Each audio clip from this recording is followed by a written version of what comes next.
কয়েকদিন কার কিভাবে গেছে জানি না, কিন্তু যারা মাঠে নামেন নাই, যুদ্ধক্ষেত্র দেখেন নাই, তারা কল্পনাও করতে পারবেন না দেশে কি চলছে।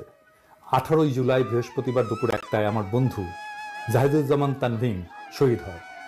তার খবর পেয়ে সাথে সাথেই আমরা কুয়েট মৈত্রী হাসপাতালে রওনা দিই 2টার দিকে।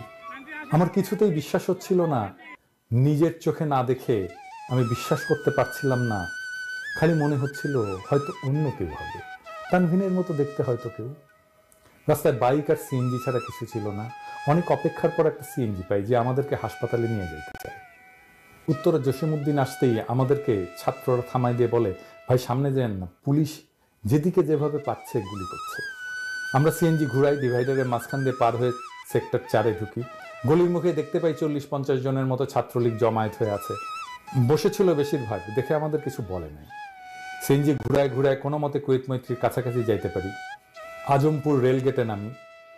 দেশের এই হাজারো সুশীলেরা চুপ থাকলেও সেই দিন সিএনজি আলা মামা আমাদেরকে বলে যে আমি সমর্থন করি মামা এই আন্দোলন, আপনাদের বন্ধু শহীদ হয়েছে আজকে, আপনাদের থেকে কিভাবে টাকা নিয়ে আমি।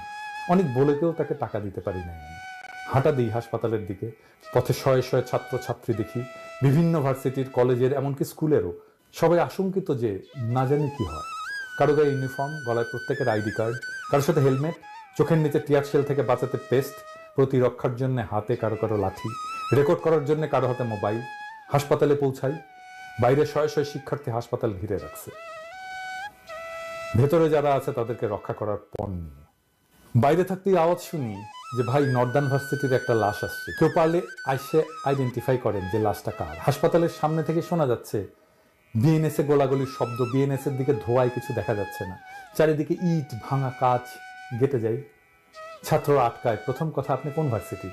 বললাম যে ভাই আইইটির আমি। সাথে সাথে বলে ভাই ভেতরে আসেন, আইইটির একটা লাশ আছে। বুকটা ধক করে ওঠে। তখন মনে হয় আসলেই কি তানভীন? আনসারের এক লোক আমাদেরকে লাশ রাখার ঘরে নিয়ে যায়, পাশাপাশি 4টা লাশ। দ্বিতীয়টা তানভীনের। চারপাশে অসংখ্য ছাত্র আহত, প্রায় সবার গায়ে স্প্লিন্টার, হাতে পায়ে মাথায় অনেকের ব্যান্ডেজ। ডাক্তারদের দৌড়াদৌড়ি, আহতদের আর্তনাদ, ধরে রাখা কষ্টকর হচ্ছিল নিজেকে। কিন্তু আশেপাশে থাকা ছাত্ররা বলে ভাই এনার মা এসছেন, ভেতরে আছেন। ভেতরে যাই, তানভীনের মা একটা বেডে বসে তানভীনের খালাকে ধরে কাঁদছেন। আমাকে দেখেই বলেন যে আকাশ, আমার ছেলেটা তো নাই, কি নিয়ে বাঁচবো আমি, বলো কিভাবে থাকবো আমি একা? কিছু বলার ভাষা ছিল না। তখন কাঁদতেও পারি নাই আন্টির সামনে। আন্টি আমার হাত ধরে কাঁদছিলেন শুধু।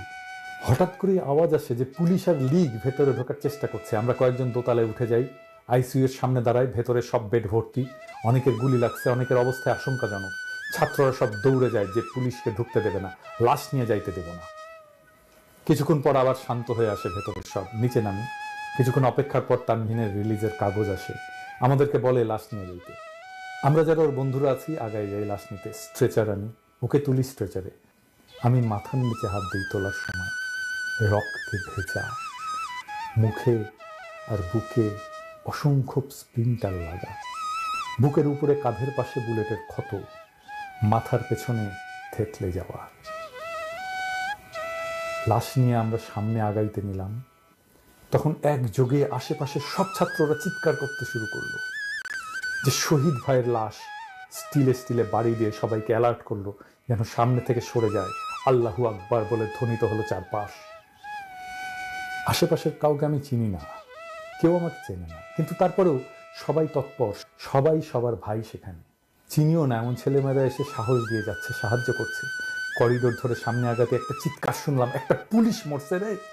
বিশ্বাস করতে হয়তো কষ্ট হবে, গোটা হাসপাতাল, ভেতরে বাইরে সব মানুষ একসাথে বলে উঠল আলহামদুলিল্লাহ। এরকম শিউরে ওঠা অনুভূতি কোনোদিন পাই নাই। কে মরেছে, কিভাবে মরেছে জানি না, কিন্তু মরেছে এটা শুনে আলহামদুলিল্লাহ পড়ে উঠলাম। সেই প্রতিটা মানুষ যারা এতটাই অত্যাচারী যে এদের মরার খবর শুনলেই মানুষের মুখ থেকে আলহামদুলিল্লাহ বের হয়ে যায়। এদের জন্য আল্লাহর পক্ষ থেকে জাহান্নাম ওয়াজিব করা হয়েছে। আসলে নিষ্পাপ সাধারণ ছাত্রদের বুকের উপরে যারা গুলি চালায়, যারা এটা সমর্থন করে, যারা এটা সহায়তা করে, যারা এটা হওয়ার সময় মুখ বুজে সম্মতি দেয়, সবার জন্য আল্লাহ যেন এই দুনিয়ায় বিচারের ব্যবস্থা রাখে। কিয়ামত পর্যন্ত অপেক্ষা করার ধৈর্য যে আমার হবে না। তানভিনের লাশ নিয়ে সামনের গেটে গেলাম। অ্যাম্বুলেন্স আসার অপেক্ষা করছিলাম। আমি একা ছিলাম কিছুক্ষণ ওর লাশের পাশে। চোখগুলো বুজে দিলাম, হাত দুইটা সোজা করলাম। মাথা থেকে রক্ত পড়া থামে নাই ওর। স্ট্রেচার থেকে রক্ত গড়ায় নিচে পড়ছে টপ টপ করে।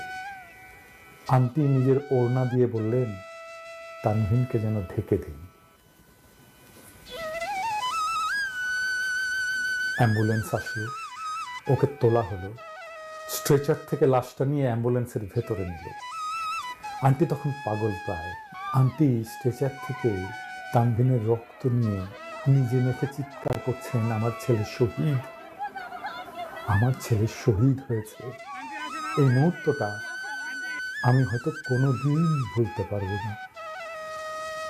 আজীবন চোখের সামনে আমার এই দৃশ্য আর কানে আন্টির চিৎকার ভাসবে।